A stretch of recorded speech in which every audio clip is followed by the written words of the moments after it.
If I could have your attention here in the media center, we are now joined by Kyle Busch, driver of the number 18 Interstate Batteries Toyota for Joe Gibbs Racing. Kyle, the defending winner of this race. What is it about this racetrack, Kyle, that really gets the excitement going, and you know how to bring it home as far as exciting finishes here?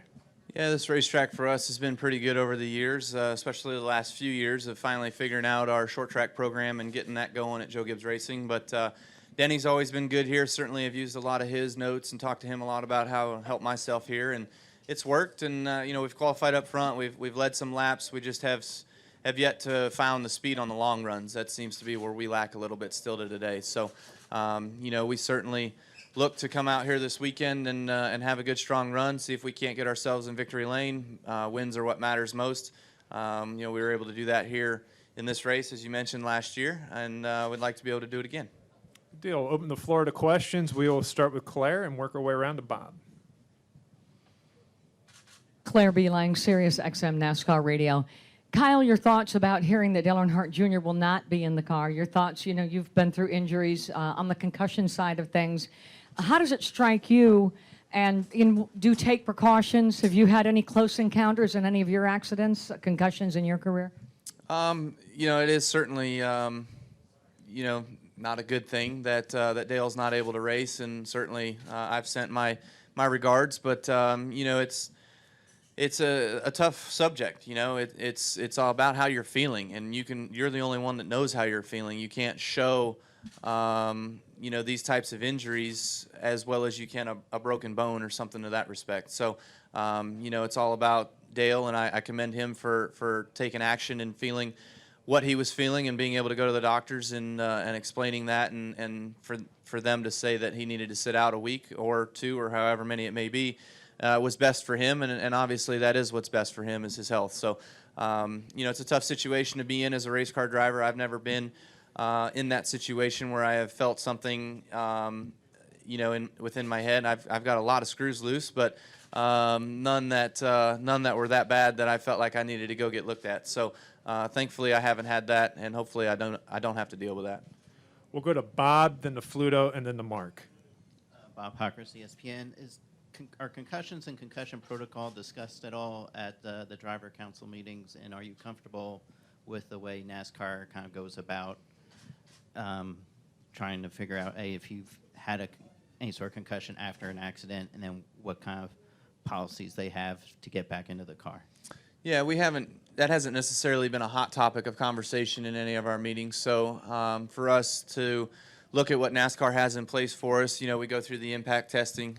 We do that as a baseline, and then if we do have any injuries in which they suspect or they think we need to go back through the baseline test again for a second test in order to make sure that we kind of match up, they'll ask us to do that. Now, I've never had to go through any of that, so I can't speak to what exactly the threshold is. Like, if you get an A+ on your baseline and you get a D on your next one, does that mean that you're out of the car? There's never been that sort of stance or that clarity from NASCAR or from the doctors on what they think is allowed to get back in the race car and what isn't. So that's something that I'm still unknown of for today. So I guess I can't speak much further to any of that.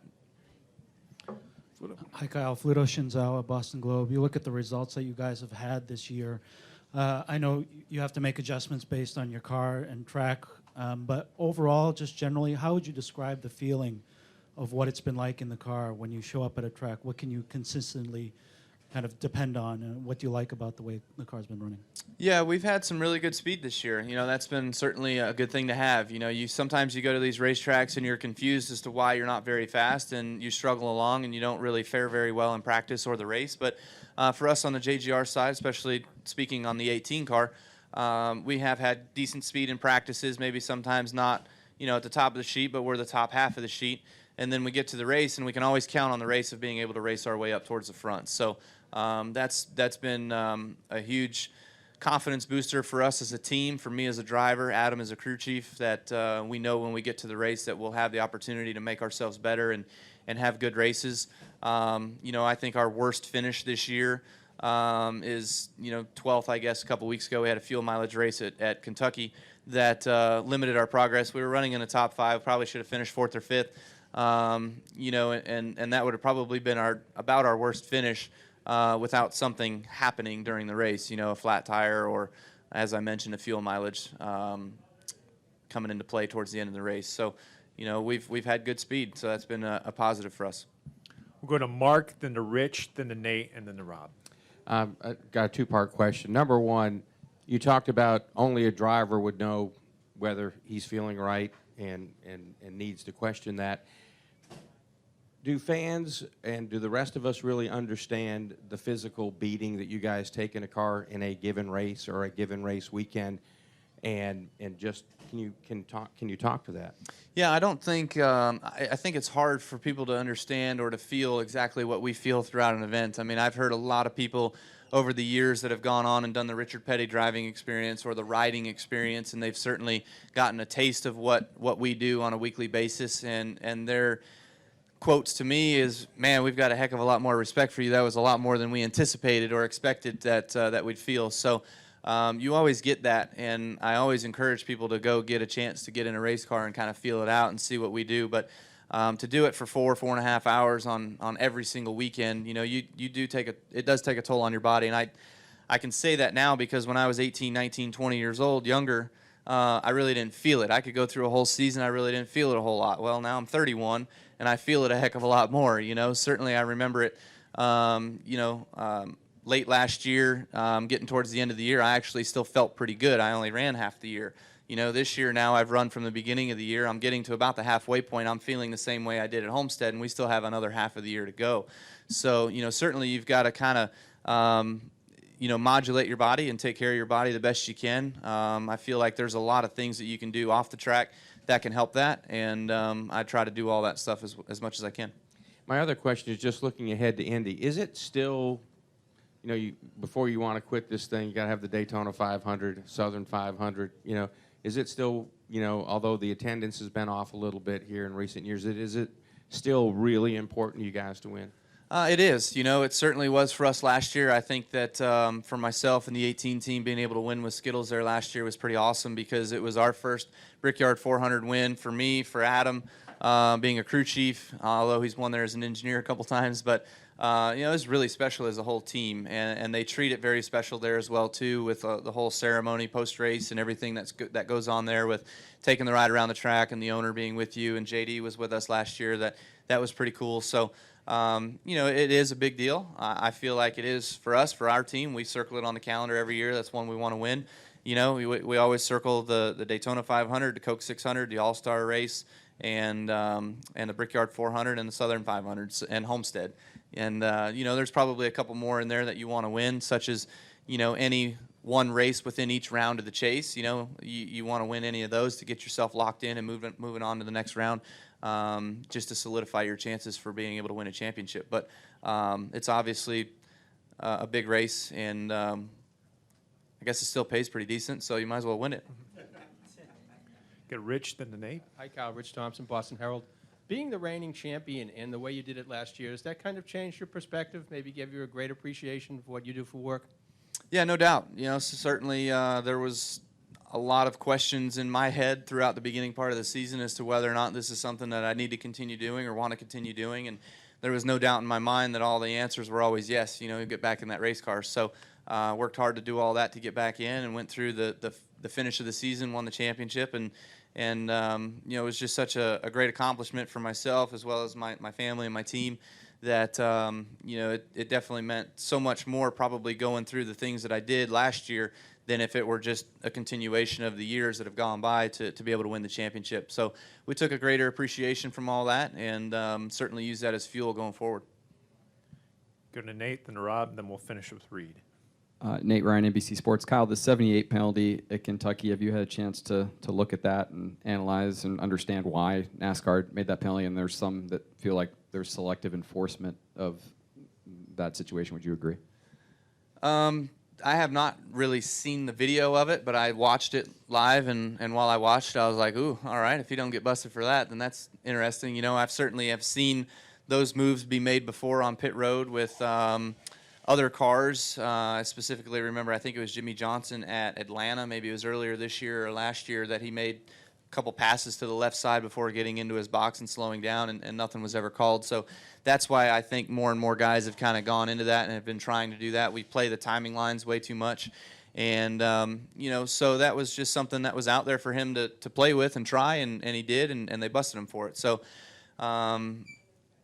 I do agree with you a little bit on how they're sometimes, selective a little bit on who they punish. But I do feel like when we have asked NASCAR to be more forceful and to be more to make more calls, especially like the restart things that have kind of gone on the last little bit, I do feel as though that they've gone on to make more restart calls on people. They do review the restarts, it seems, a heck of a lot more than they used to, and making sure that everybody was clean and that things were done properly. So, and it has seemed to have cleaned up restarts. So hopefully with them making some calls on pit road, it'll clean up pit road a little bit. So should they call it every time they see that? The rule states no passing to the left. So when your front bumper precedes the front bumper of the car that you're next to, then that's called passing. So even though you're passing him for a split second before you slow back down to get into your box, to me that's passing.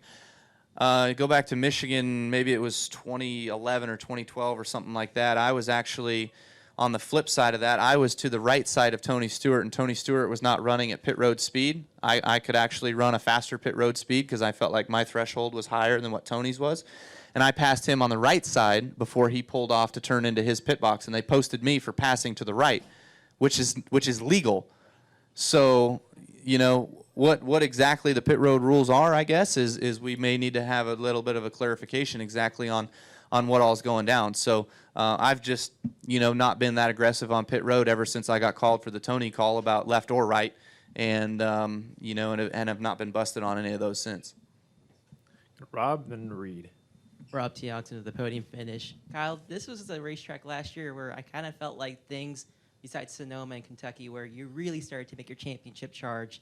Talk about how a win at this racetrack can really catalyze your season and make it like a strong effort towards the championship. And kind of following up with what Mark said about the physicality of NASCAR, it's not undoubtedly going to be a very hot weekend at Loudon. What are some things you do to prepare for that?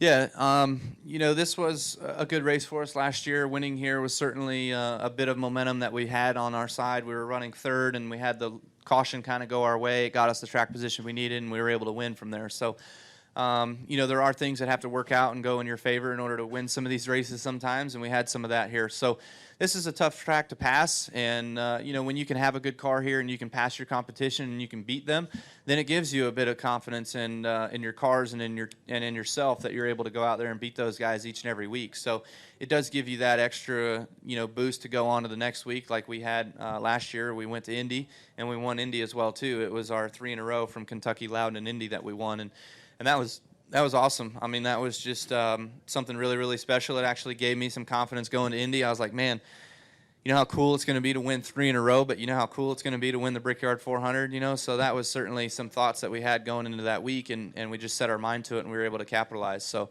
that was good. And for it being as hot as it is here this weekend, I don't know if I remember it being this hot here. So it's going to be a warm one, and good thing I decided I wanted to run 2 here this weekend. So we'll be in the Xfinity race and the Sprint Cup race, but do the best we can with what we've got, and drink plenty of fluids and make sure that we're ready to go and well rested for the whole day. Good Reed, and then the Bob. Reed Spencer with NASCAR Wire Service. Having been both a teammate and a car owner to Erik Jones, do you see any similarities between Erik and yourself at his age? I do. I think Erik is he's really good. He's really focused. He tries very hard, and he's easy to disappoint. So there are times when he gives everything that he's got, and he tries, and he's disappointed in the results of that effort. I feel like last week probably at Kentucky he was pretty disappointed in what happened there, but people said it about me, and I'll say it about him. He's got plenty of opportunities. He's got a bright future that he's going to score plenty of wins, but you always hate it when you give those easy ones away. That's probably the worst trait that he and I both have. But we're fast, we're competitive, and we want to win each and every week. So that's good things about us. Bob, and then we'll finish here with Terrell. Bob Pockris, ESPN. Hendrick announced today that if Dale Jr. can't race next week, that Jeff Gordon will be in the car at Indianapolis. What are your thoughts on Jeff possibly returning, and I mean, is there any reason not to think he couldn't just step right back in and be competitive? Yeah, I think that's pretty cool. That's certainly, Jeff always said when he was stepping to the side that he was not retiring, so I think that's pretty neat that there's an opportunity there for him to be able to come back and race probably in one of his favorite races, and given that he's sort of a hometown boy when he goes to Indiana, that he wants to run the Brickyard 400 again. So if that all comes to fruition, then I do feel as though Jeff would be able to jump right back in. I don't think that he would have to go through any sort of protocol to to be back behind the wheel. I think that he would be able to handle it just fine. He's been around the sport all this year in the beginning part of the season and has seen the races and has commentated on the races, and he hasn't missed much. So I'm sure he'll be ready to go right out of the box. Terrell? Hi, Kyle. Terrell Covey. I'm with Seacoast Media Group and Portsmouth Herald here in New Hampshire. I'm just wondering where you guys are pretty well locked into the chase, as are a couple of your teammates, and this is an important track in the first round of the chase. Is there anything you can take out of this weekend, especially knowing there's probably going to be some big weather changes between now and then, but is there anything you can take out of this weekend to sort of plan ahead for that first round of the chase here? Yeah, definitely. Your base setup, as you run here will be pretty similar to what you will run here in the fall. There's definitely some things that you'll change. This weekend you may run softer rear springs because it's hotter outside and the rear tires have a tendency to burn off easier when it's hot out, versus when we come back here in the fall it may be cooler and we may just put spring rate to the back of the car and make the car turn a little bit better. So those sorts of things that you look at, but definitely this is a race that you will focus a little bit more effort on, and making sure that you're a little cleaner in your changes during practice, and you focus on what you feel like you need to focus on this time around that you learned from last year, and Adam and I having that experience from last year will help us this year to making sure that we can really prepare ourselves well for the next race here. Kyle, really appreciate you coming in today. Okay, thanks. Good luck this weekend.